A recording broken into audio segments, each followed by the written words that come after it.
is unbelievable. It's like magic. And who's that tall guy over there? Welcome.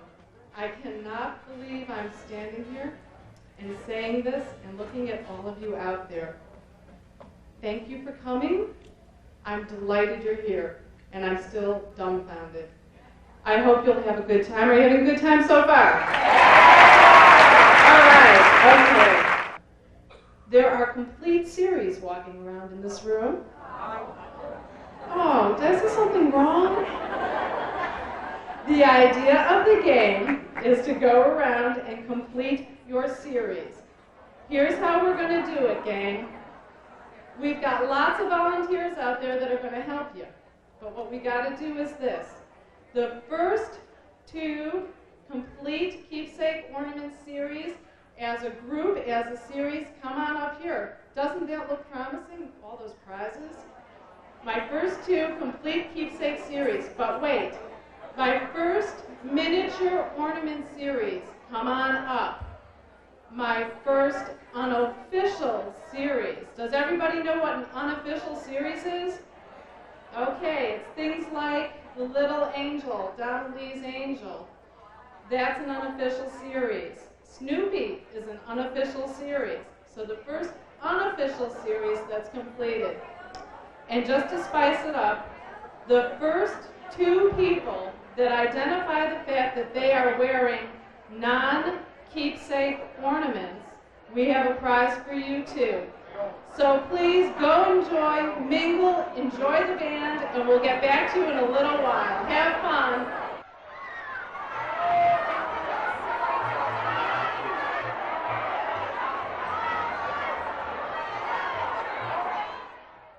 I have got the first two series are complete.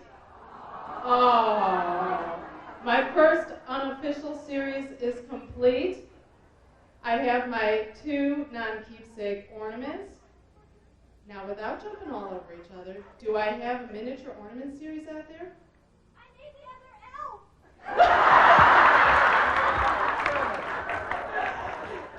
There's an incomplete miniature ornament series over there. Now, any of you guys wearing minis, go find that poor woman who's missing an elf, and will the rest of you please have ice cream? We're going to announce and introduce our winners.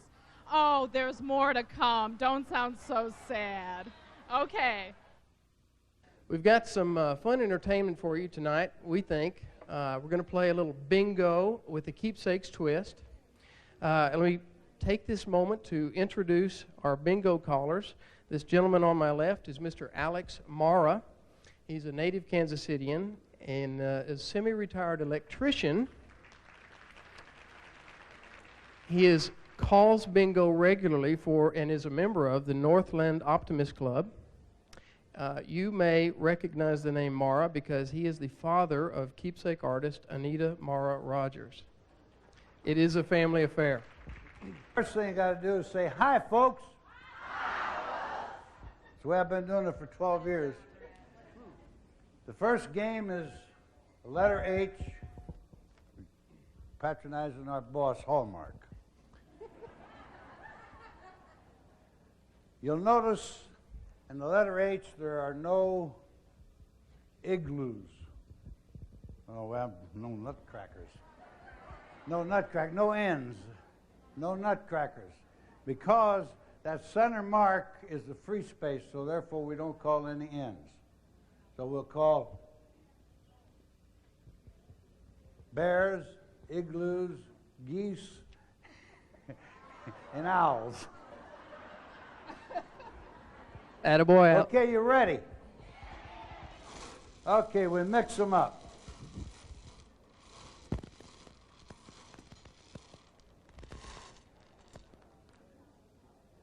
First number, well, how about that?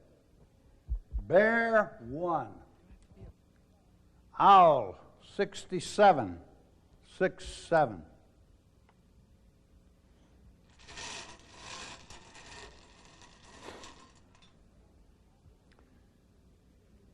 Igloo, 26, 2-6. I could use a bear finder over here. I think we got one out on the floor. We have a bear. I could have swore one of them fell down. Might have been.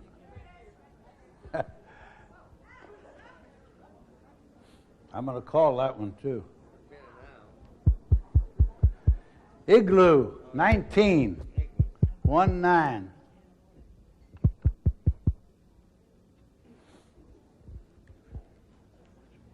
Igloo, 23. 23.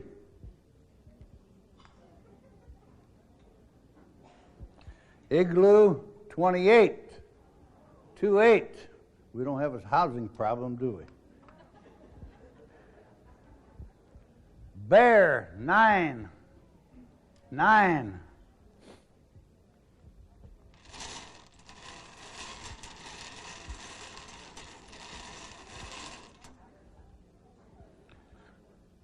Goose, 60. 60.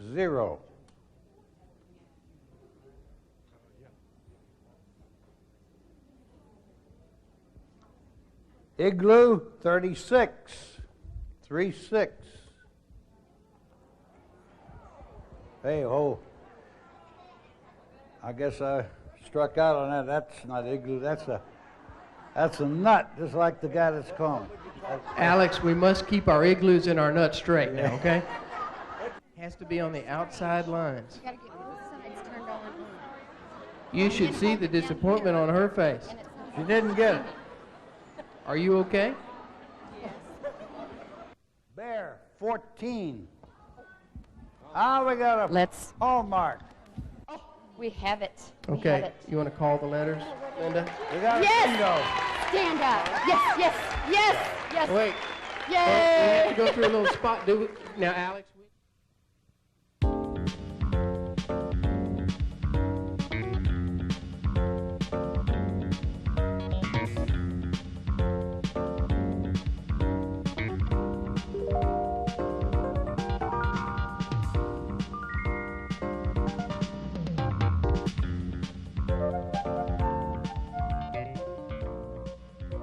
Hi, I'm Ken Crow, and welcome to the 1991 Collectors Club Convention.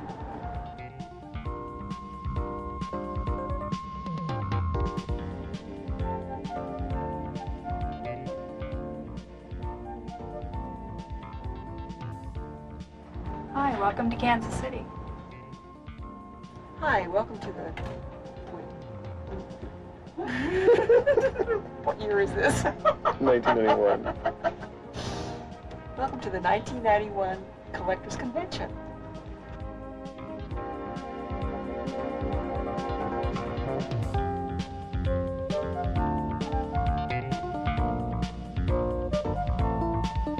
Hi, you all. Welcome to Kansas City. Hope you have a good time. See you at the convention at the artist signing. See you then.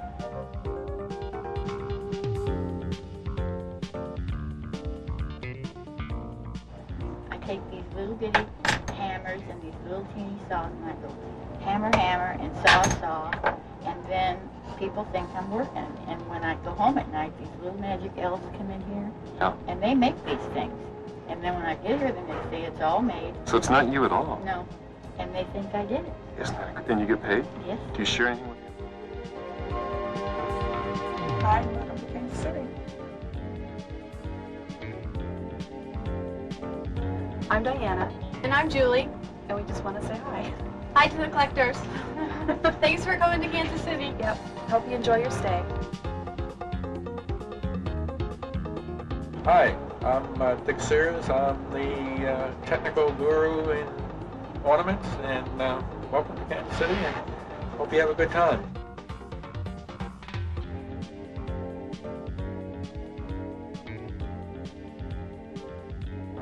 Hi there, you happy collectors. My name is Ed Seal, and I'm one of the slaves here at Keepsakes.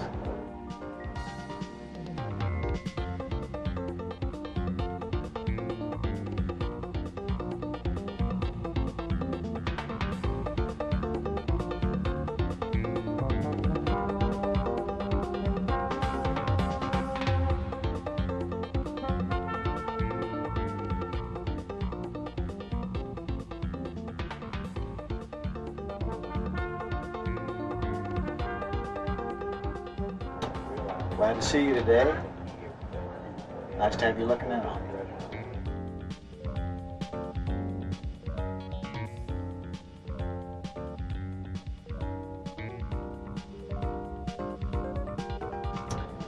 Hello. Welcome to Kansas City.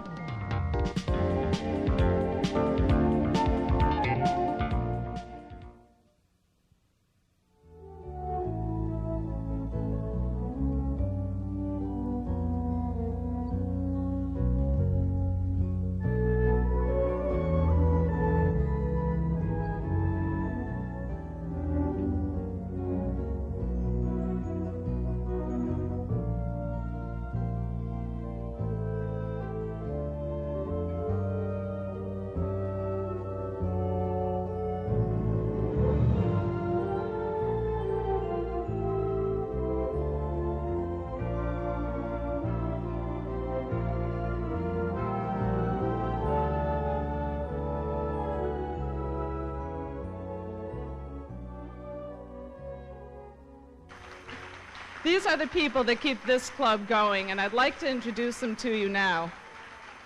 Connie Pecoraro, Dixie Hutchison, Linda Donahue, Thelma Fowler, Shelley Lerman, Lynetta White, and Connie Siren. They are all here to help you. Find them if you need anything, and I'll tell you, that club office is so... It is really my extreme pleasure to be able to introduce something very special to you. We have someone in the audience that is going to speak for just a few moments who is extremely important, I think, to all of us. Don Hall is the chairman of the board of directors of Hallmark Cards and has been since 1983. He first worked as a salesman at the age of 17 as a high school graduate and did so while majoring in economics at Dartmouth College. He formally joined the Hallmark Company in 1953, which is the last year that it was known as the Hall Brothers Incorporated, and this was after he completed serving in the Army. Over the years, he has been assistant to the president, a member of the board of directors, and administrative vice president. In 1966, Mr. Hall became Hallmark's president and chief executive officer, and he assumed his current role, as I mentioned, in 1983. It is really my honor to present to you Mr. Don Hall.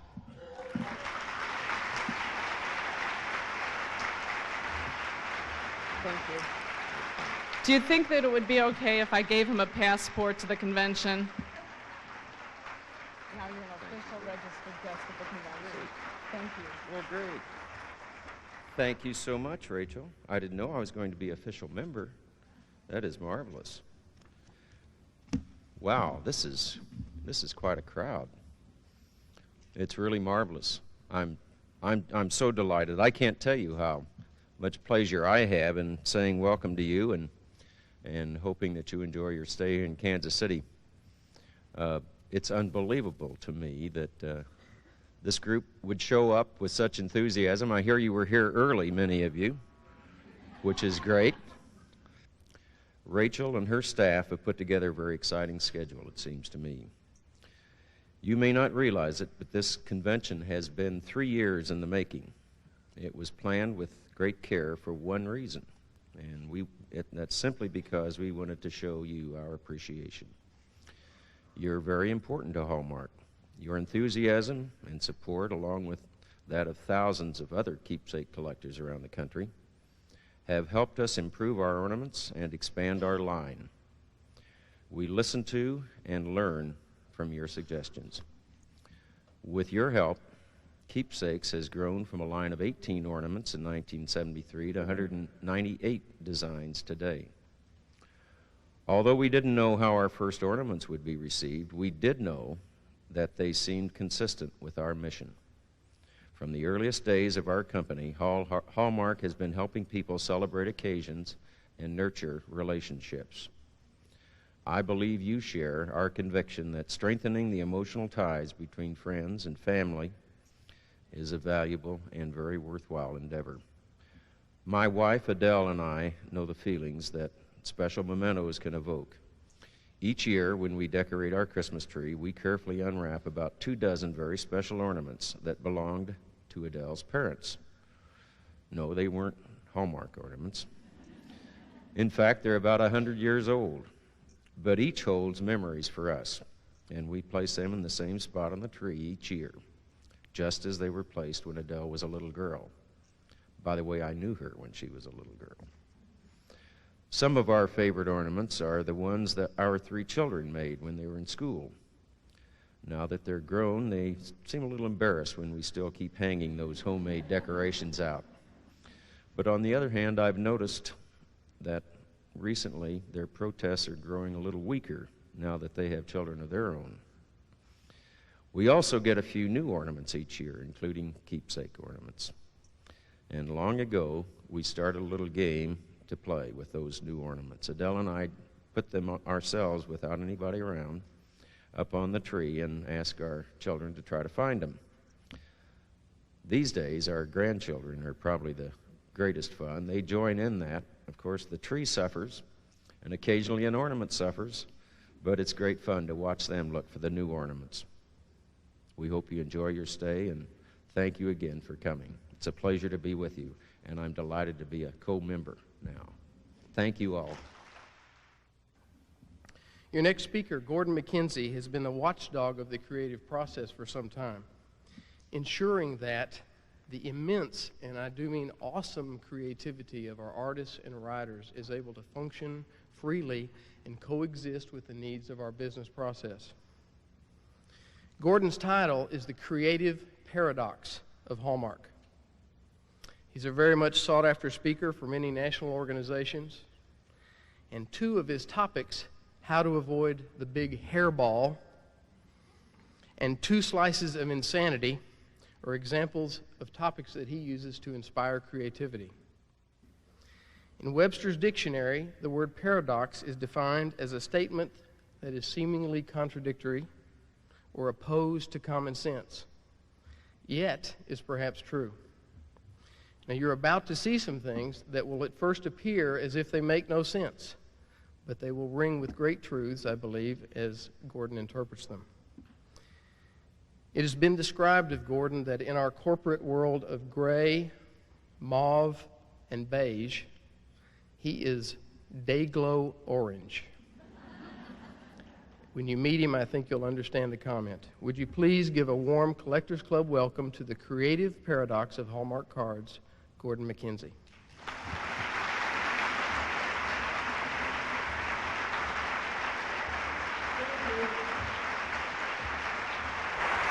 Thanks.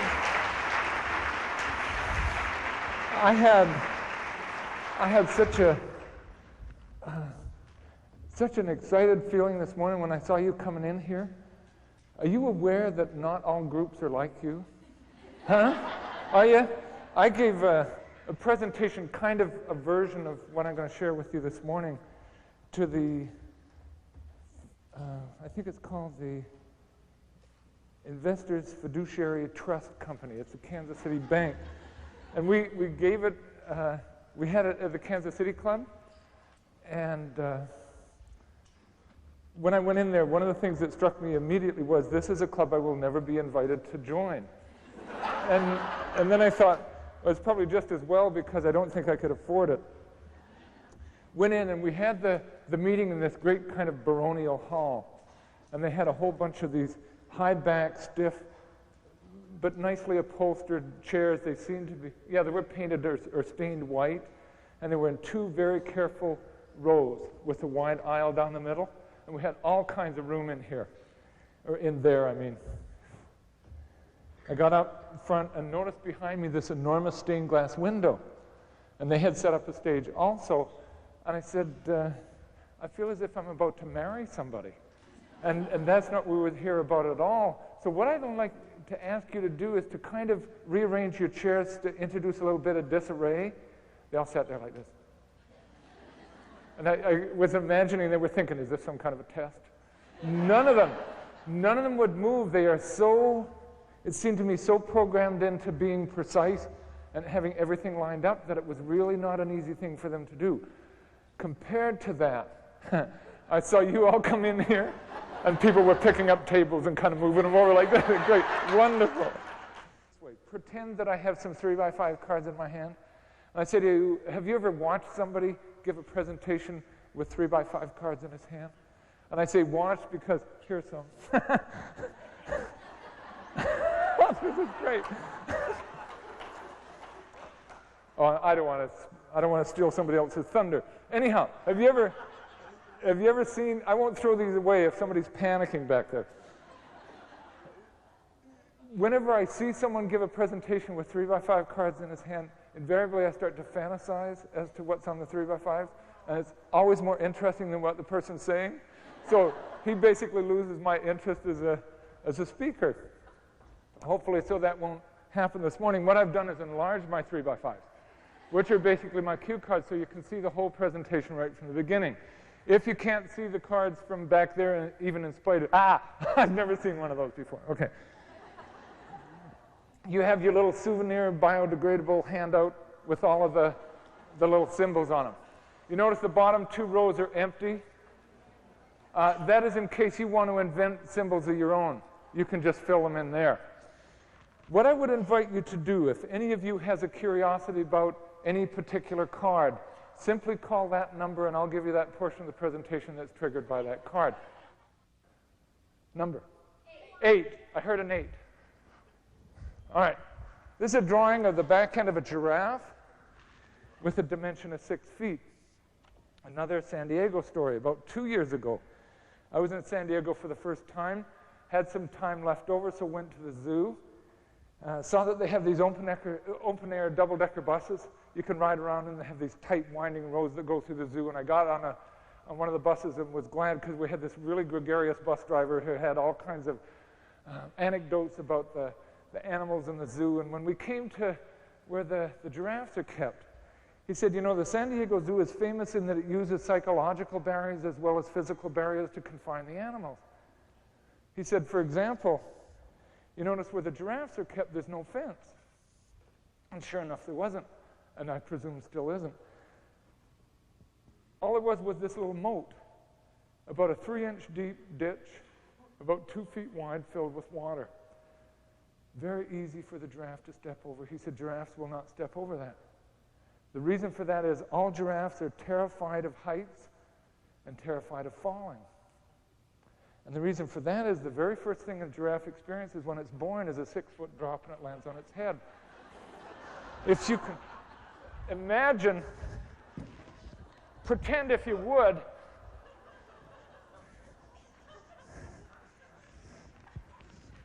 pretend that this is the back end of the mother giraffe.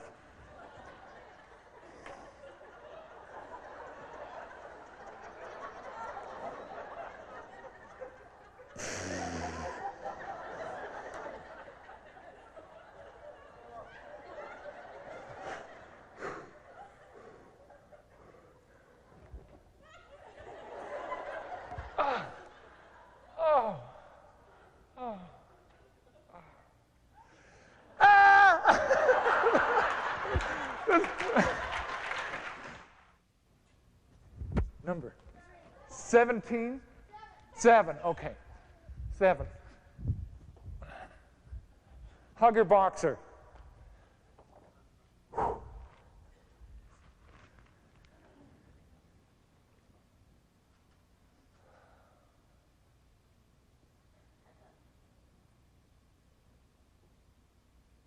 This is somebody getting ready for a hug.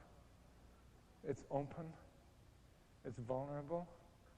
It's risky, it's really scary, and it's voluntary. I am voluntarily laying myself open to being slapped in the face, kicked in the stomach, or even having my hands nailed to a cross. Thank you. Oh! Oh my God. Oh. Don't let go, because I want to tell you something before you let go. I didn't even see you. I don't know what you look like. And this is wonderful. And I love you. Thank you so much. Thanks. Oh, wow. Whew. Can I go home now? Oh, man. Do you know, I really think I will remember that for the rest of my life.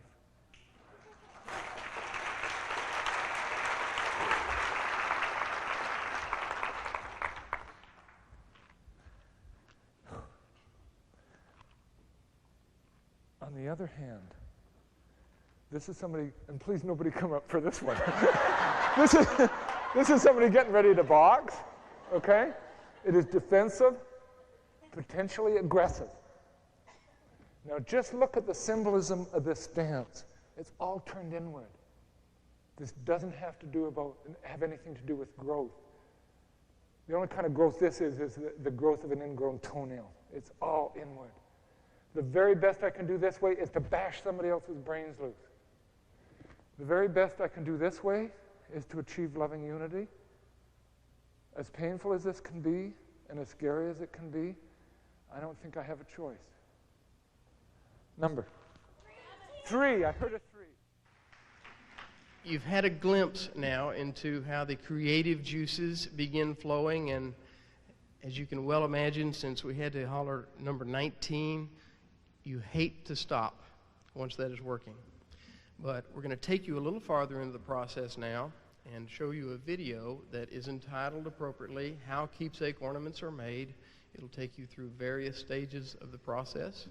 And so please watch with me now, How Keepsakes Ornaments Are Made.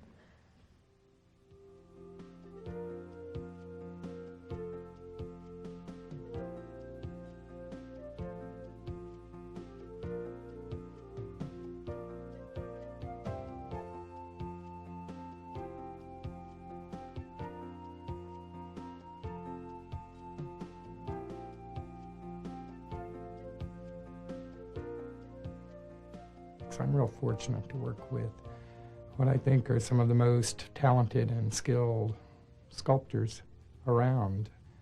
But just as important as this sculpting skill is their conceptual skills. Creativity is a real personal thing, and each artist will then go about their week of generating ideas in their own almost private way. Some choose to get together in groups, and they may brainstorm. They may find one area they think's really good, and they want to hammer it out and bounce it off each other, and then they'll take those ideas from the brainstorm away. Others work very privately. Some like to spend that week almost all to themselves, where they're not bothered by any of the outside influences that usually hit them in a work week. The neat thing is that the keepsake artist, they get to follow through product all the way from this idea stage. It's kind of born with them, the whole idea. And we do have a system where all the way through planning, when it comes time to actually create that as product, it goes back to that artist. They get to follow up on their ideas, especially the ones they feel stronger toward. The atmospheric keepsakes is highly creative. Management gives you every opportunity to go as far as you want with your imagination. Blue sky is what they call it, where there's no limitations to what you're trying to do. It's really an advantage to work with all the other artists, especially having them right next door or right down the aisle. Anytime I have a question, I could go to any one of them, and they're all willing to help. And we all learn from each other. It's just like a little family. We're a real close-knit family. When we do turn in our ideas for a new series, we also turn in, along with that, ideas that will continue that series on for a number of years. In other words, we don't just plan 1 year and then the next year we come up with what are we going to do to go along with that.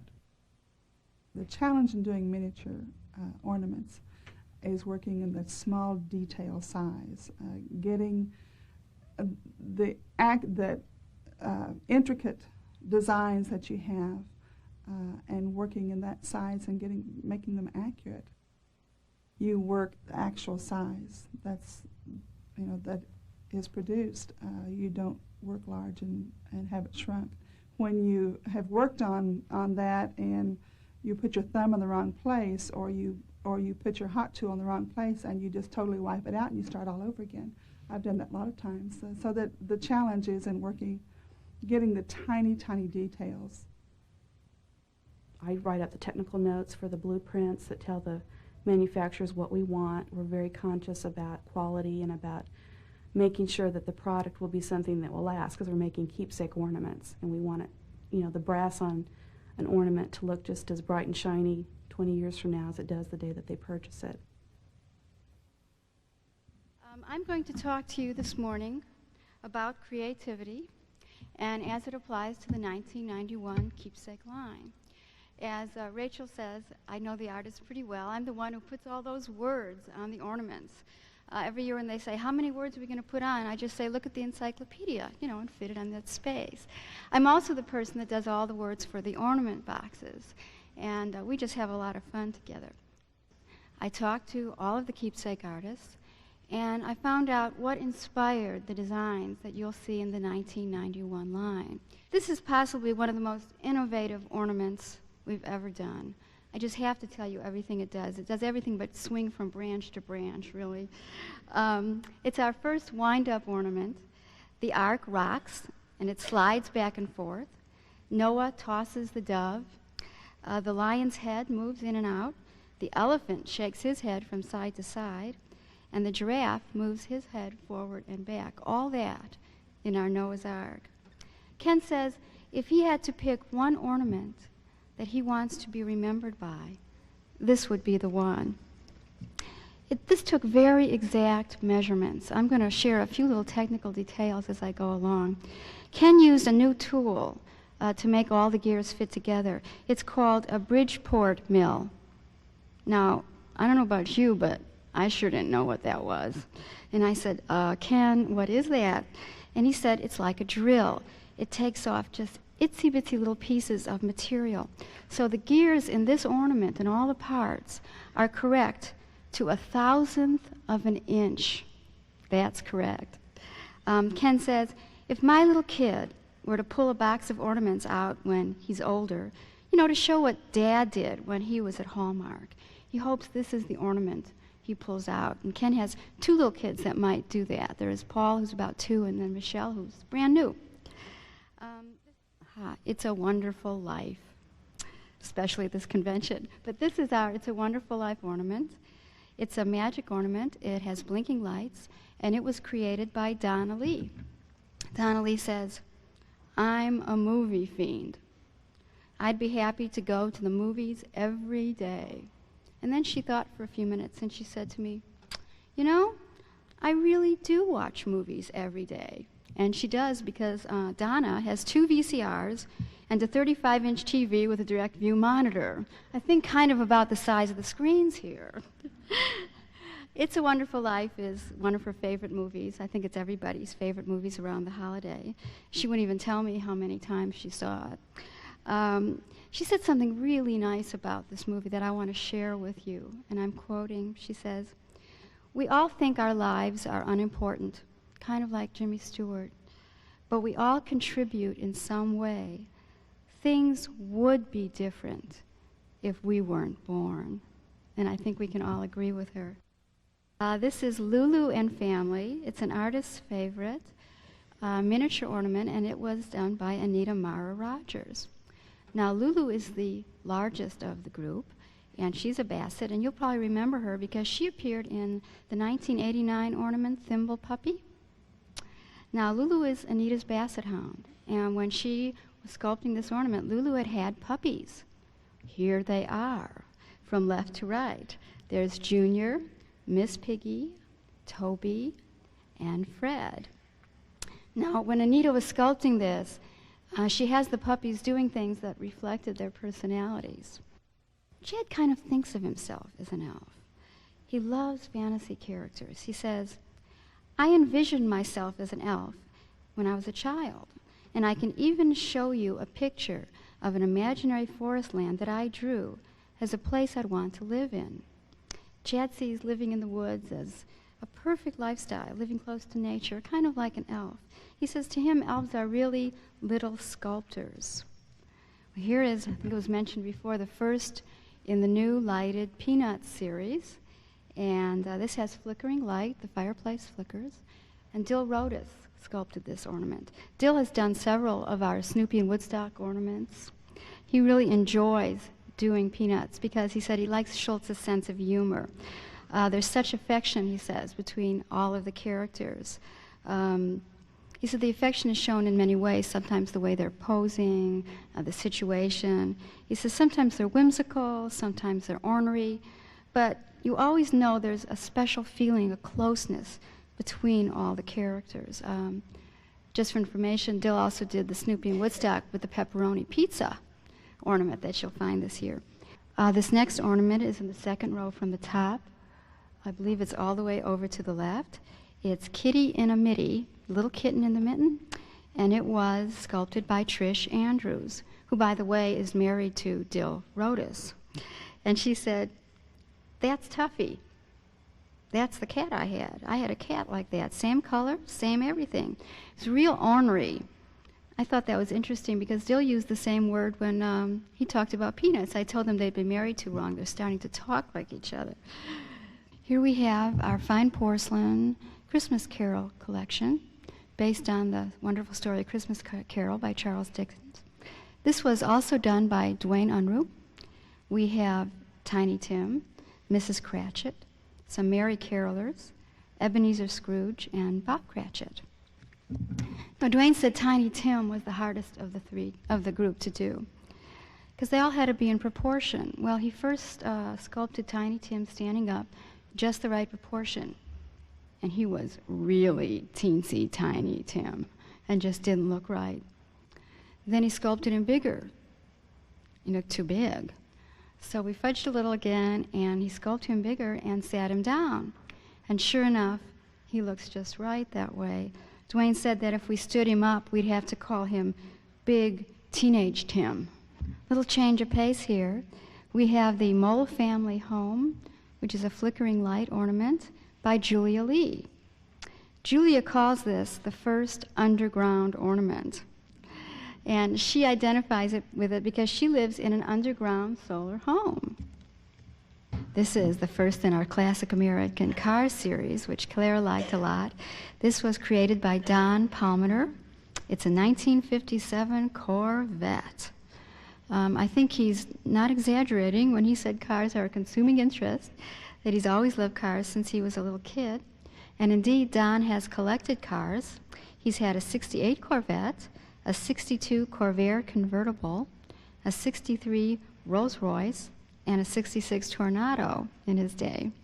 Now, Don Palmer's eyes always shine. He always glows when he talks about his family. But when he said the following about his wife, he was just glowing all over. He said when he was dating his wife, Carol, she had a 56 Chevy with a Corvette motor.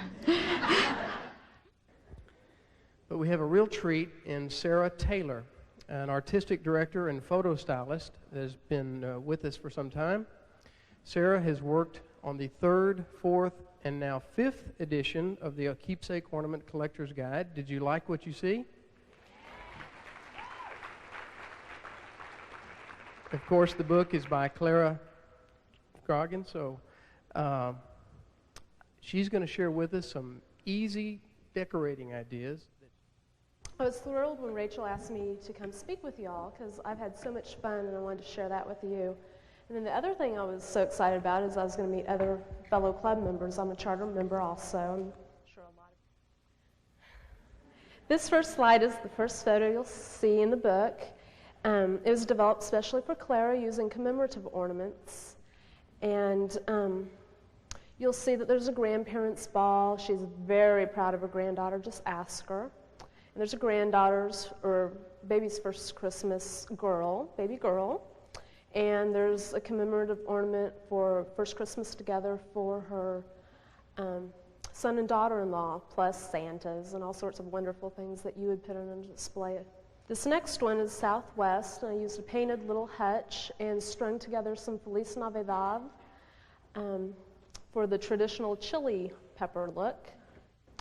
This is a towel rack that had so many possibilities. Just so many places to hang ornaments, and I know we're all looking for new places besides trees and wreaths and such. And baker's racks, and let me see what else. Hall trees. This is probably my favorite. of all the things I've put together. And it's really easy.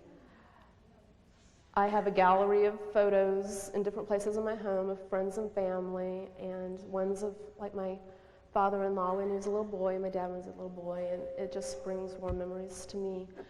And this, all you have to do, like for the fabric frame, is take a needle thread and stitch an ornament on, and you can use the tacky wax that you might secure your candles in their holders to not permanently attach a ribbon if you want to take it off for later in the year. And these would make wonderful gifts, especially if you want to give a first Christmas together or baby's first Christmas. And text sachet is all around your house. These make wonderful and inexpensive gifts for your neighbors, co-workers, or anyone you want to give a small but special token of your friendship. Here is an Easter bonnet adorned with the first Keepsake Easter ornaments. It makes a lovely decoration, or could be worn to the Easter parade. The Mr. and Mrs. Claus series hang on this wreath of fresh flowers. And this topiary wreath, I bought it because I have a tendency to kill plants. Some live on forever, no matter how much you try to kill them. This one I had made, so green thumbs, you can make this wreath or do what I do and go to your florist and have it made. Brass ornaments and evening wear team up for a very elegant look. The snowman and elf hold on to candy canes on this pair of candy cane socks. Here's a helpful hint. On these particular socks and on some other things I've done, I've used the necklace closure, the little spring hook, and you can sew that onto the sock. Then when it's time to launder, you can just take it off real easily. And you say there hasn't been very many things for men to wear. Well, here is a rather interesting tie. I had a gal that works in the club do that for me. And it's all Santas, and it's red silk and green silk.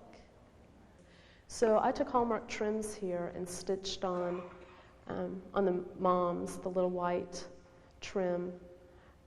Stitched that one on, or just wired the little wreath over there. It has 4 different ornaments. And for your very special ornaments, using other trims really helps to call emphasis or call attention to them. And here's a club ornament in a special edition.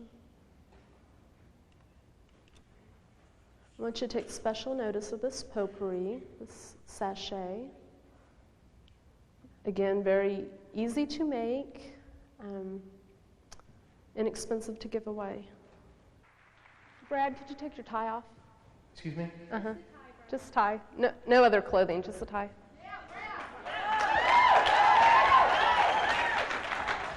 I heard Rachel egging things on over there. This will cost her big time.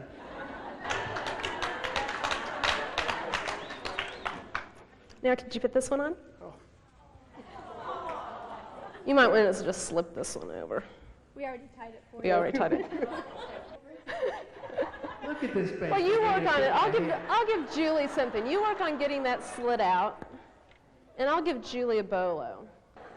You'll have a bag. Just pinch it slightly so you have an opening. Don't just barely do it because your glue is probably still drying. And pour in the potpourri. Probably not the whole bag. About half, 2/3. Okay, after you get the potpourri in it, I hear a lot of, wait a second, hold on. Brad, you're making a mess up here.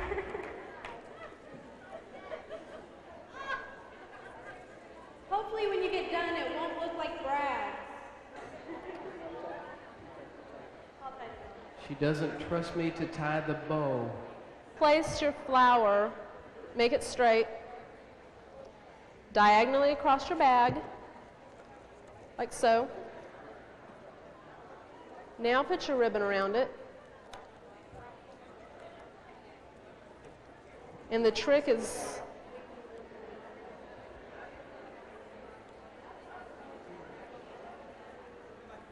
to get the ornament to hang in front. If anything that I had a hand in can come out looking like this, of course, Julie had the other two hands. Anyone can do it. Can I show you the last thing to do now? Wire running between her back and the rocking chair. Just put the wire down in between there to rest kind of at the base of her back. And then wrap that around the handle and twist a few times so it's not loose. And it's pretty securely attached at that point. Now take your ribbon, white, red and green, it doesn't matter. And, well, white for loving stitches, red and green for the Glee Club bears. And you're just tying a bow around the handle. On the loving stitches, I've run it behind the rocking chair and her back. We're just going to cover that green wire up.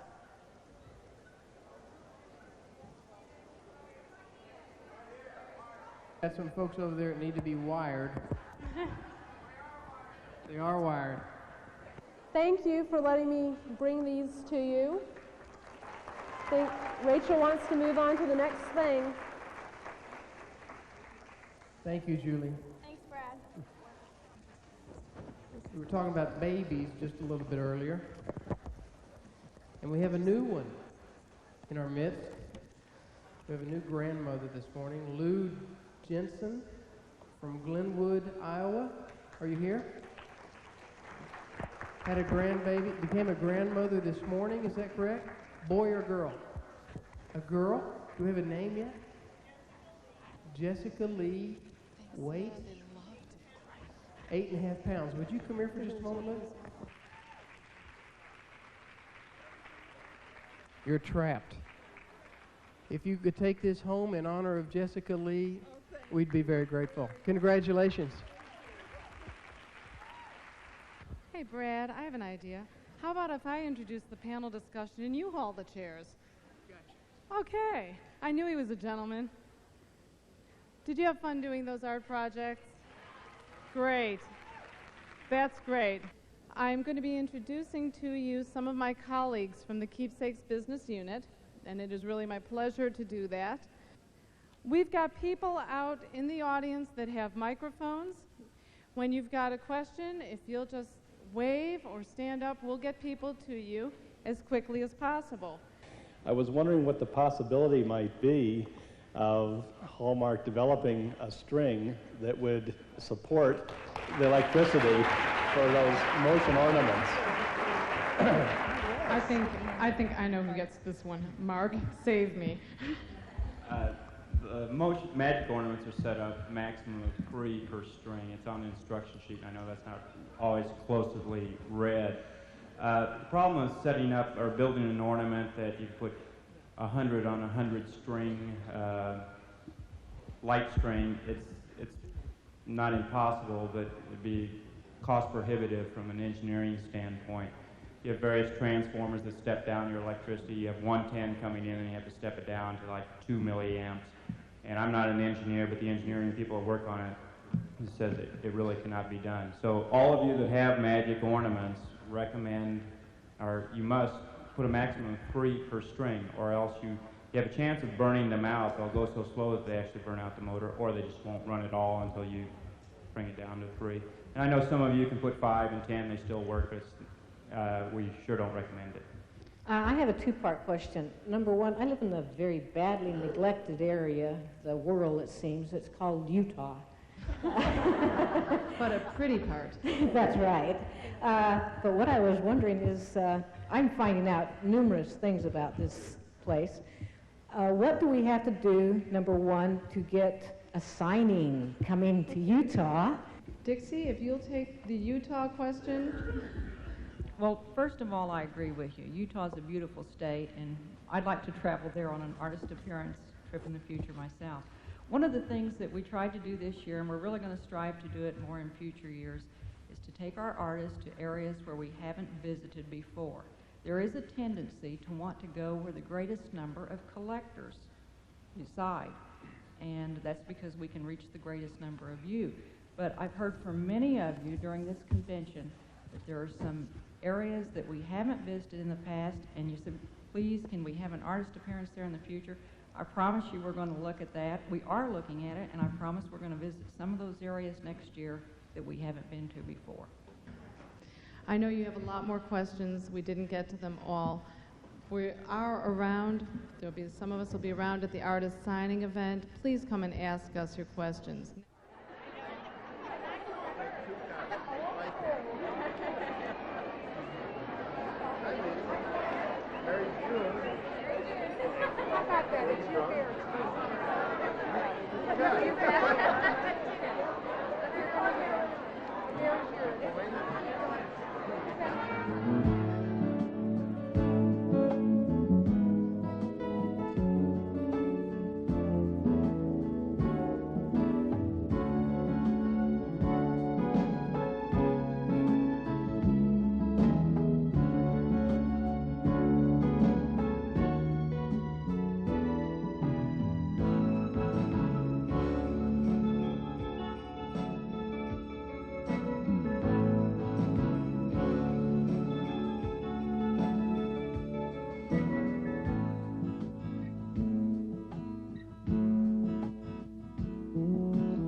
we have parade member number 1.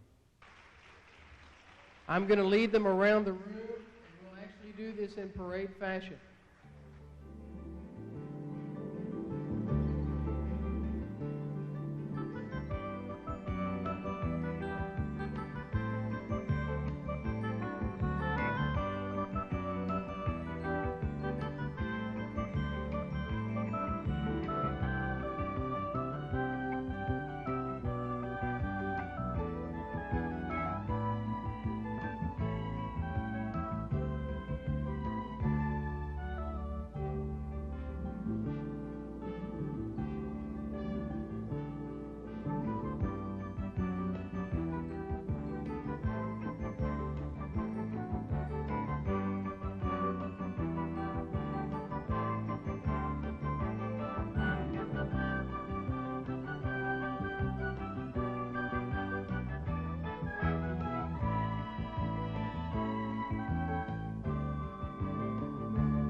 and the roly-poly ram.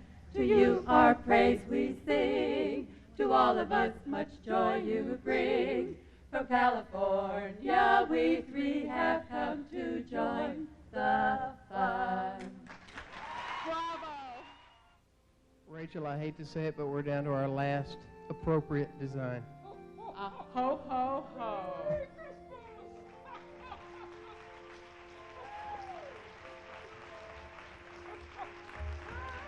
Number 265. And a Coca-Cola. The pause that refreshes. Oh, I could use this, thanks. Well, a round of applause for our ornaments. I'd like you to know that this is probably the most difficult thing I've ever had to do. I'm not a judge, but I had to figure out what the judges gave me. Before I announce the winners of our contest, I have another announcement to make. I want you to know that when we staged and said, let's have an ornament contest, come as your favorite ornament, I thought maybe 75 people would dress up. Maybe. I was wrong. You caught me so much by surprise and so much unaware that I'm not even prepared to say thank you. I've never seen anything like this in my life. It was wonderful. First, I will announce the winner in the category of miniature ornaments, number 0, Crown Prince. The category, Magic Ornaments, our winner is number 13, Song and Dance. The winner of the Keepsake Ornament category is number 108, Cactus Cowboy.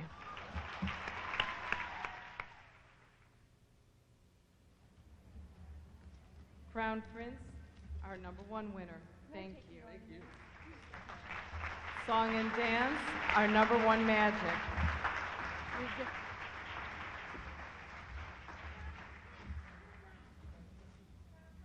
This is a trick. Smile. Trust me, they're smiling.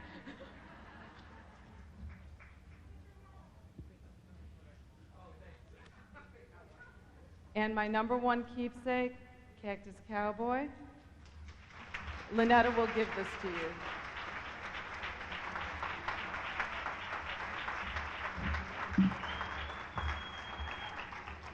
Now, I want you to know this was an incredible decision to have to make.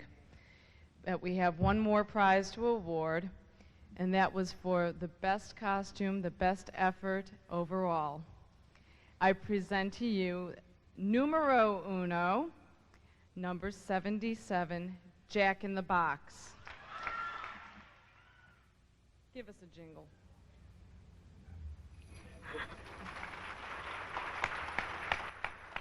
Mary McClure, would you please come forward with the presentation and our thank you, and the way do we say, how do we say, we love you, Rachel.